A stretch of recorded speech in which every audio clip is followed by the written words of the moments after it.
Hello everyone, কেমন আছেন সবাই? আমি সুরভি। আজকে আপনাদের সকলের কাছে আবার চলে এসেছি একটা নতুন ব্লগ নিয়ে।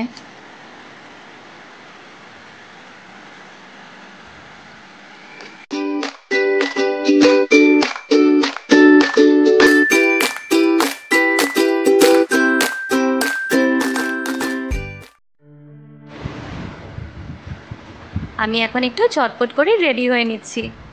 কেন বলুন তো? আজকে আমি আর রানা যাচ্ছি রানার নতুন বাইকের ডেলিভারি নিতে। তাই আমার মনটা আজকে বেশ খুশি খুশি লাগছে।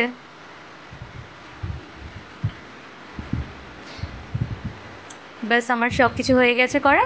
এখন একটু মেকআপ সেটিং স্প্রেটা লাগিয়ে নেব, আর হয়ে যাবে।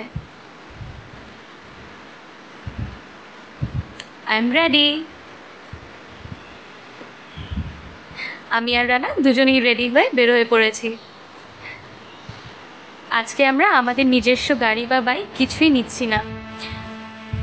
কারণটা হলো, আজকে যে রানার বাইকটা ডেলিভারি নিতে যাব সেটা রানাকে নিজেই চালিয়ে আনতে হবে। তাই ভাবলাম আমরা আজকে উবার একটা বুক করে নিই। তো উবার বুক করা হয়ে গেছিলো, উবার এসে পড়েছে নিচে,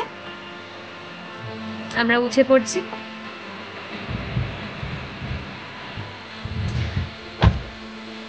এখন বাস ঠাকুরের নাম নিয়ে বের হয়ে পড়বো।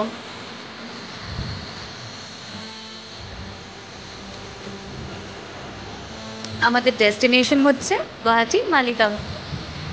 আপনারা সকলে যাচ্ছেন তো আমাদের সাথে বাইকের ডেলিভারি নিতে?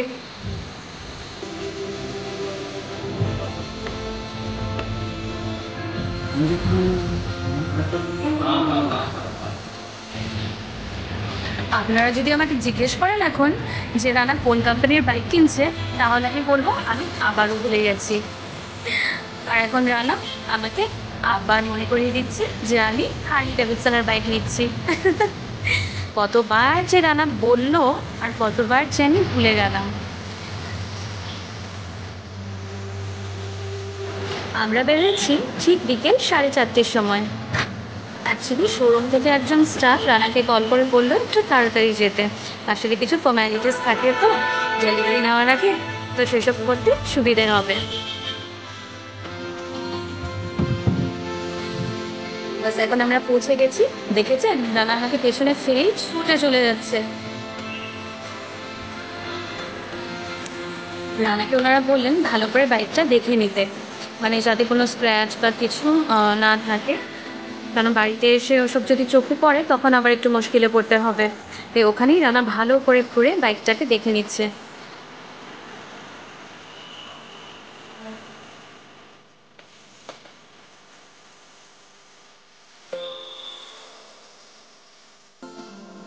আমার যে কি আনন্দ হচ্ছে আমি বলে বোঝাতে পারছি না।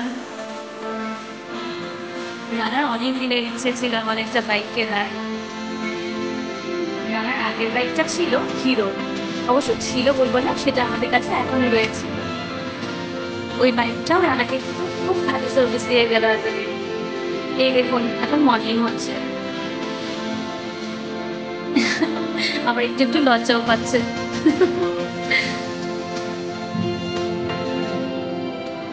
আচ্ছা, আপনারা কিন্তু এখনো বললেন না আপনাদের বাইকটা কেমন লাগলো। জানেন, প্রথম দিন যখন রানা বাইকটা দেখাতে নিয়ে গেছিল তখন অতটা বুঝতে পারিনি, কিন্তু আজকে গিয়ে দেখলাম বাইকটা সত্যিই সুন্দর, পছন্দ করেছে। দেখুন সুন্দর করে শোরুমে সাজিয়ে রাখা বাইকগুলো।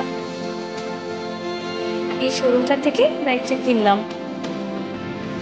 এখন আমি আর রানা বসে অপেক্ষা করছি। বাইকটা রেডি হচ্ছে, কিছু জিনিস লাগাতে দিয়েছে, অ্যাক্সেসরিজ, যেগুলো লাগানো হচ্ছে। আর নাম্বার প্লেটটাও লাগিয়ে দেবে ওনারা।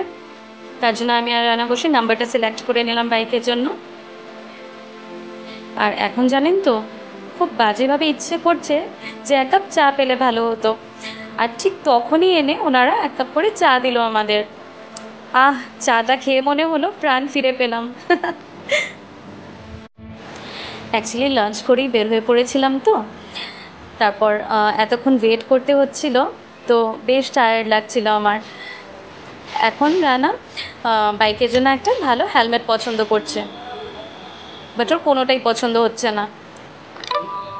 তুমি দেখো এটা আমি কি বলবো না।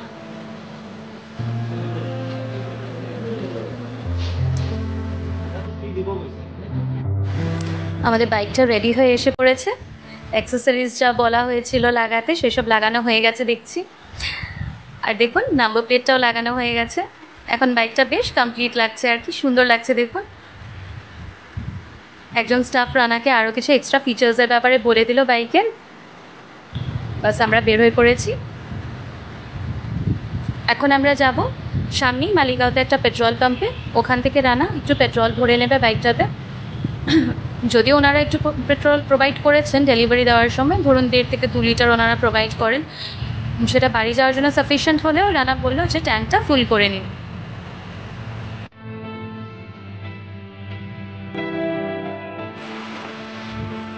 এখন চলছে পেট্রোল ভরা। পেট্রোল ভরা হয়ে গেলেই বাড়ি ফিরবো। বাস এখন বেরোয় পড়েছি আমরা।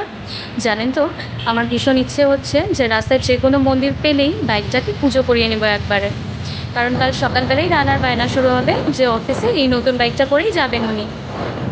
আর মেয়েদের মধ্যে জানেনি পুজো না করা থাকলে মনটা একটু খুঁতখুত করবে, তাই ভাবছি পুজোটা একবারই করিয়ে নেব। দেখুন আমরা এখন মালিগাঁও হাইওয়ে তলা দিয়ে যাচ্ছি। পিলারগুলোকে কি সুন্দর করে আসামের গামছাগুলো আঁকা হয়েছে দেখুন। শুধু গামছাই না, আরও অনেক কিছু আছে। বাইকটা আসলে এত স্পিডে জানি না কতটা আপনাদেরকে দেখাতে পারবো। এই যে দেখুন ঢোল টাপা, এটা হচ্ছে মেখেলা চাদর। এখন দেখছেন টি গার্ডেন, আর এটা হচ্ছে আসামের চাপি। দেখুন আপনাদেরকে দর্শন করাই, এটা হচ্ছে পবিত্র নীলাচল পর্বত, যেখানে মা কামাখ্যা বিরাজ করেন। জয় মা কামাখ্যা। নাইট ভিউটা কি দারুণ লাগলো না? বাস কামাখ্যা মন্দিরটা পার করলেই আমরা চলে আসলাম বিশ্বকর্মা মন্দিরে। রানাকে ওনারা বললেন বাইকটা ভেতরে পার্ক করতে। কি ভাগ্য ছিল বলুন, ওই সময় জেনারেলি মন্দিরটা বন্ধ থাকে, কিন্তু আজকে ফর্চুনেটলি আমরা মন্দিরটা খোলা পেয়ে গেলাম। আর পুরোহিত ওখানেই ছিলেন, উনি সাথে সাথেই আমাদের বাইকটা পুজো করে দিলেন। যাক বাবা, এখন আমার মনটা শান্তি লাগছে। এখন বাস বাড়ি ফিরবো। বেদটাকে অনেকক্ষণ মায়ের কাছে একা রেখে এসেছি তো, মায়েরও তো এখন বয়স হচ্ছে। বেদকে একা সামলানো অনেকটা চাপের, সেটা আপনাদেরকে আগেও দেখিয়েছি আমি, তাই না বলুন?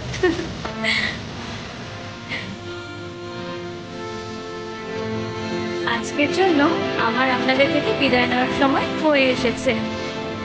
ব্লগটা কেমন লাগলো নিশ্চয়ই কমেন্ট করে জানাবেন, আর কোনো ভুল ত্রুটি হলে সেটাও জানাবেন।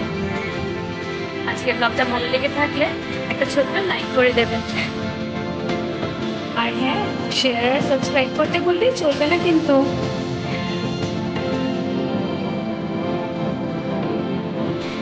আমরা বন্ধুর মতো ঘরে পৌঁছে গেছি। আজকের মতো আসি তাহলে। আপনারা সকলে ভালো থাকবেন। টাটা।